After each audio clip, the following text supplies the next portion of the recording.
If you are under, say, 30, you have a tsunami-sized problem coming towards you, and you probably don't even know it. That killer wave is the national debt. Countries, like people, go into debt when they spend more than they have. You and I buy things with the money we earn. Governments buy things with money they get from taxes. When spending outstrips revenue, the government is in the hole. Right now, the hole is $17 trillion deep. This is an incomprehensible number. What is $1 trillion, let alone 17 or 20 trillion?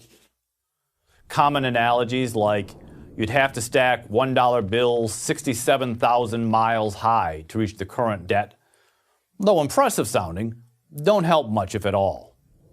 So let's bring the problem down to earth. Right now, most investors believe the United States is a safe bet. They believe, in other words, that they'll get the money they loan to the U.S. back with interest. But this can't go on indefinitely. At some point, investors are going to say, "You have too much debt. You're a bad risk. No more money." What happens then? Well, we don't have to guess. We can look at Europe, specifically Greece.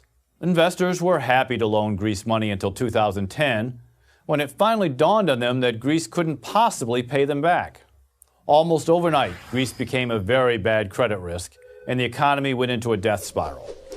Businesses failed, thousands were thrown out of work, the government couldn't pay its bills. Germany and the other European economies had to step in and bail Greece out, but the Greeks suffered terribly.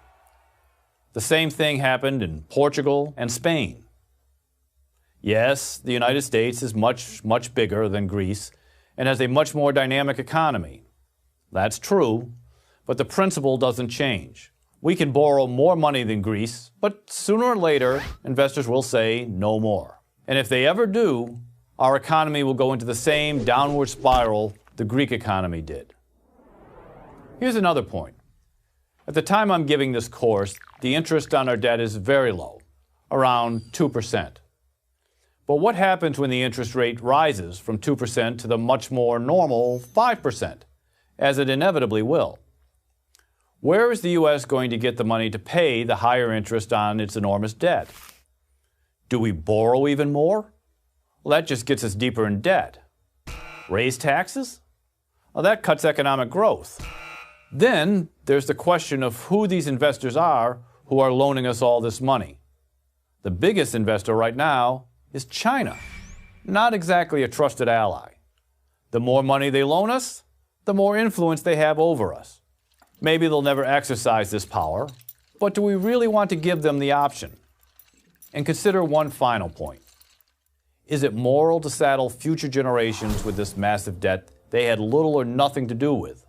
How would you feel about yourself if you knew that you were leaving your children on the hooks for debts you incurred during your life? You had a great time living in a big house, driving a nice car, but you never paid for these things. You left it to your son or daughter to pick up the tab.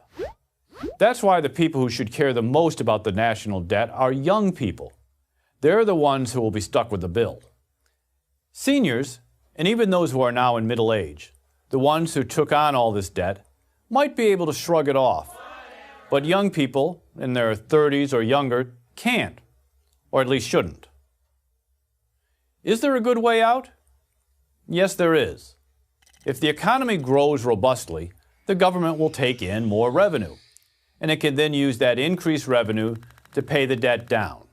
The second way out of debt is to cut spending. If we spend more than we take in, which is what we've been doing, we're going to go deeper and deeper into debt.